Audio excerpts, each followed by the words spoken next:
Hey everybody, Jake here from Bearded Gear, and I am ready to do my full review on the Protech Godson. This is a knife that I just traded for probably about a week and a half ago, maybe 2 weeks now, and I have carried it quite a bit. I've used it a little bit, and I feel like I've gotten a real sense of what this knife is all about.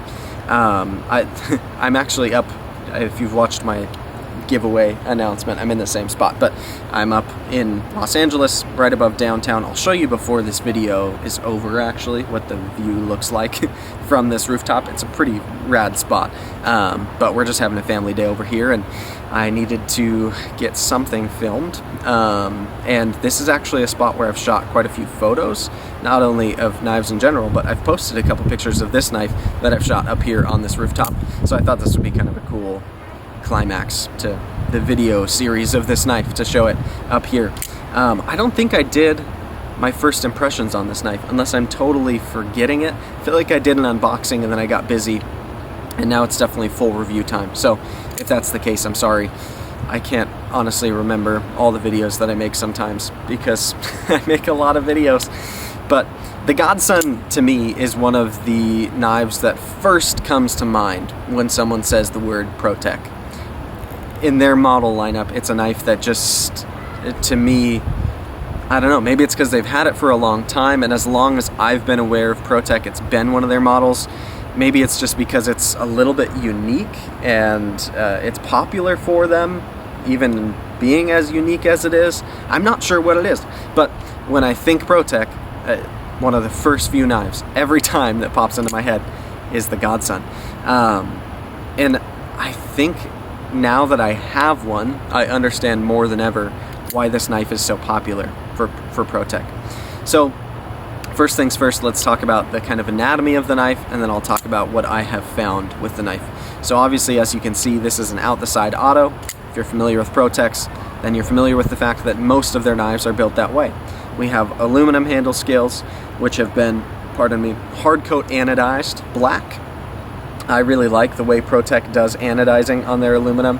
It gives just enough traction. It's not completely slick, but it's not rough at all whatsoever. So in and out of the pocket, it's very smooth. In the hand, it's locked in enough, I feel, and it's a good finishing that they do here. This one happens to be wearing an aftermarket clip. This is, I think, a Lynch clip, actually. It came to me with a Lynch clip box that had the original clip in it, so I'm almost certain this is a Lynch clip, although I've never owned this style clip from Lynch. I think this is one that would work on Benchmades, etc. But yeah, I have had no, no inclination to switch this clip since I got the knife back to the factory one, because I happen to prefer deep carry clips, and this one has been performing excellent. Not only that, but the finish is really close to the blade finish. I like the way it matches well with the aesthetic of the knife, the hardware, all of that. So, aluminum scales, this is a titanium deep carry clip that's on it, and then up front, the blade is 154 cm blade steel.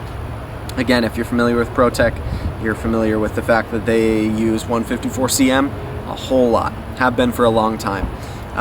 They do their 154 cm pretty well. Is it my favorite blade steel in the world? No, but I like 154 cm. I don't necessarily have complaints about it. And this knife is actually relatively inexpensive for being US made, 154 cm, automatic knife. I'd say it's very competitive in terms of how much it comes in at retail. I'm not going to say an exact number because I don't know off the top of my head, but as usual, a quick Google search can help you there. So if you're somebody who's about to drop in the comments, be like, well, how much is it? Search it yourself. I don't care. I feel that way about a lot of things, by the way. I'm not a specs and spreadsheets kind of guy when it comes to knives. So if you want to know that, it's all usually listed on the company's website or on any of the major retailers. Anyway, 154 cm, aluminum, push button, deep carry clip on this one. That's not the one it ships with. And that's about it. The aluminum scales are not internally milled out or anything funky. They're really just two slabs of aluminum. I do like, however, Protech does this a lot. The way that the aluminum meets up, they completely alleviate the need for spacers. So they actually just mill the spacer kind of into the aluminum. So you'll see the aluminum itself is just shaped so it meets together as if there was a backspacer there, and yeah, it all comes together really, really well. I also like that they put all the hardware in from the lock side, what would typically be the lock side, the clip side, I guess we'll call it. So you can see there are just a couple of screws here and here, and on this side, no screws except for the pivot, and then you obviously have the push button, but I like that it leaves this side looking much more sterile. This knife aesthetically just looks very clean to me. It's very crisp. The whole thing, I really, really dig it. I like simple lines on a knife a lot of the time, and this one has just enough happening that it's not boring, but it's not overdone, not even close. So let's talk about action. Protechs are renowned for having a very snappy out the side auto action, and this is no different. In fact, this may be the snappiest, dare I say, Protech auto that I've felt. Part of that could be the blade shape and profile and weight. I know from time to time, depending on the knife and its size and what style it is, they do sometimes use like different spring tension rates. I don't know what the right term is for that, but different strength springs. This one is really strong. It flicks out with authority, and you can probably see even when I press it, like it jolts my hand a little bit if I'm not really bearing down on it. So this is one of those knives that if you're handing to somebody who's not sure what an automatic knife feels like or how it performs, or is just not a knife person in general, if you hand this to the wrong person and they're daintily holding on to it, I'd be a little worried it may slip out of their hand. I happen to love that it fires hard. I think when I'm getting an automatic knife, as a knife guy, I want it to fire hard. I look forward to that sensation of power. It feels good. Automatic knives have a coolness, and the action is what does that. It feels great to feel it thud out. It locks up reliably every time. I have the tiniest bit of side-to-side wobble. I don't know if that's present on all of them. I got this knife secondhand, although it was in fantastic shape. I could try to tighten down that pivot, but on an automatic knife, I don't know. I feel like it doesn't necessarily bother me that much. On this type of knife, like, it's a little bit of side-to-side, but it's not a big deal. I don't have any front-to-back play, and yeah, that just kind of is what it is. The edge on this one is fantastically sharp, and on top of that, the point is, this is just one of the pokiest, stabbiest knives I've ever had in my possession. It is really, really pointy. You can tell immediately when you just look at this knife that it is designed to be a piercing instrument, and it is fantastic at that. I find myself, when I'm carrying this knife, just kind of looking, this is going to sound really weird, but looking at the world for opportunities to stick this in. Like, that's what she said, right? But if there's cardboard next to me, I just want to pull this knife out of my pocket, deploy it, and stick it into the cardboard. If I'm having dinner and it came in a styrofoam container, I want to stab the styrofoam container with this knife. It's just really stabby, and that makes it a lot of fun. And it also, I mean, there's certainly an application for it. If you were carrying this as a self-defense knife, it would work very well for stabbing, if that's something that you ever find yourself needing to do. Not condoning it per se, just saying it's there. It works fantastic in any grip. Being a completely neutral handle shape, I can put this knife for a draw cut, I can put it in hammer grip, saber grip, I can go reverse grip, draw cut. It doesn't matter what orientation I put this knife in. The handle is such that it is the same amount of comfortable in any way, and it happens to be comfortable any way you hold it. Like, it's just a really good, very neutral shape where all the edges are chamfered, everything is knocked down well, there's no hot spots, nothing sharp, there's no lock bar anywhere because this is an auto, so everything is just very smooth to the touch, and I like that. I do find as well, when I'm using this knife for more typical cutting tasks, pushing through cardboard, opening packages, cutting zip ties, stuff like that, when I hold this knife in a more primary, typical grip, it works fantastic for it. I don't have any issues with it, and the grind, it's thick behind the edge. It's not the thickest knife behind the edge I've ever felt, but it's kind of more like a dagger grind, or like like a spearhead almost, like it's designed to pierce through things, right? The edge on it, however, is so sharp and like good, like sticky sharp edge that I don't really have issues going through normal factory stuff, but it's not going to be a slicing machine. If you look at the grind on this, it's a flat grind that comes up, it's kind of hard to see with this coating, but it comes up about halfway up the blade profile, and so it's kind of a saber flat grind, and it's just a short flat grind on a relatively short to begin with blade, and so it's not crazy thick blade stock or anything. I'd call it kind of average blade stock thickness, but you just don't have enough distance to travel with that flat grind to really get it very thin behind the edge.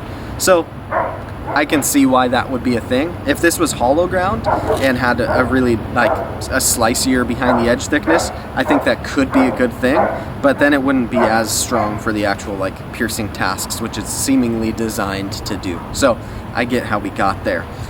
This one is what I would define, by the way, as a bayonet grind.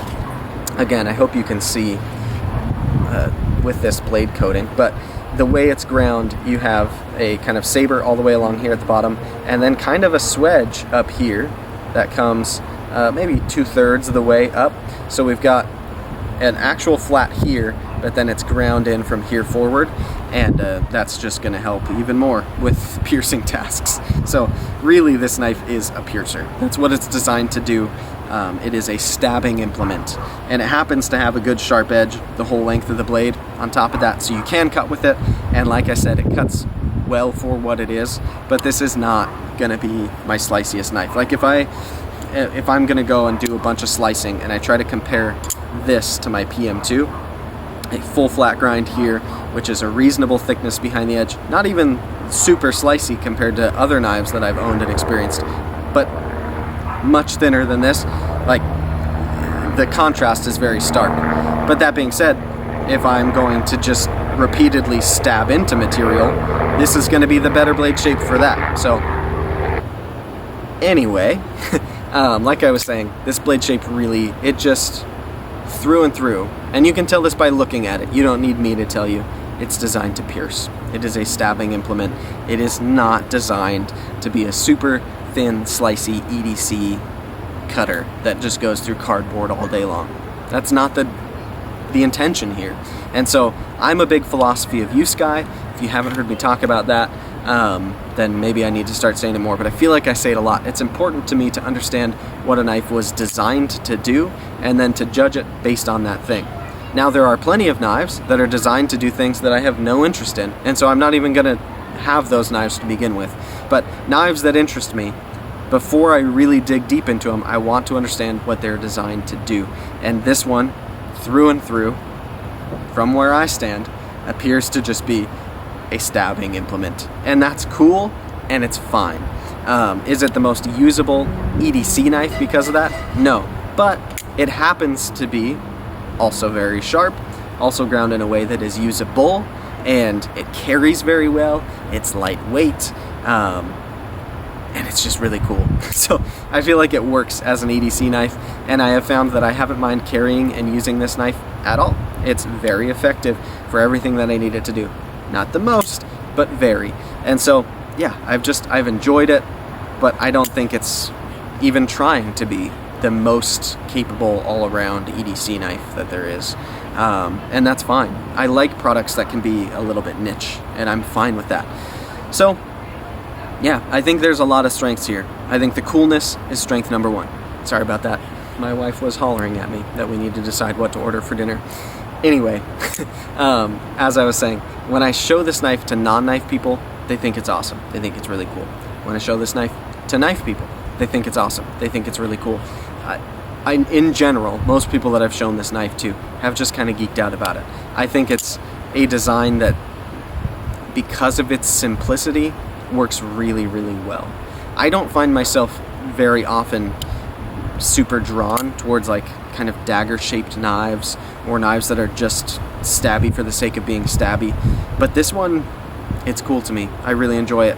I don't know that this will be a forever knife, because I find that this is nothing about this knife. Speaking in generalities, the knives that I have even if I love them, that I don't end up carrying that often for very long. I end up just kind of on the chopping block so I can try new things. So as I've been preparing to review this knife, I've carried it a lot and I've used it a decent amount. It's not like the knife I'd reach for most tasks anyways, so I've made points to use it, but it hasn't been like just really putting it through its paces non-stop. But that being said, once I'm done with this review now, the question will be, does it still make it in pocket every now and then? Or is it just a knife that's cool and sits in my collection for a little bit, and then I realize, hey, I haven't carried that in a month and a half, and like, I like it, it's cool, but I'd rather have this new shiny thing that just came out.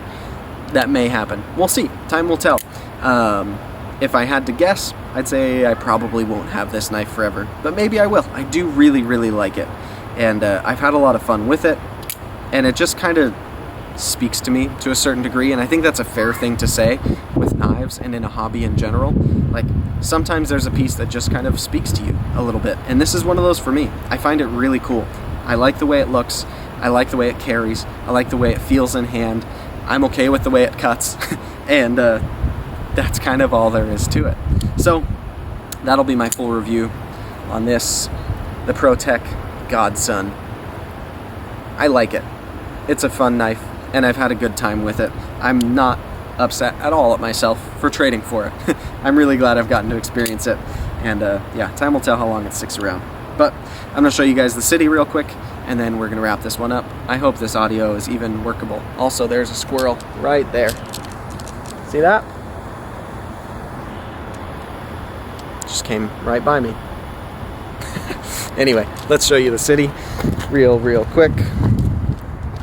So, this structure actually used to be like a couple of kind of apartments here, but now it's been converted into like one house. It's an older development out here, but if you can see that right there, that is downtown Los Angeles.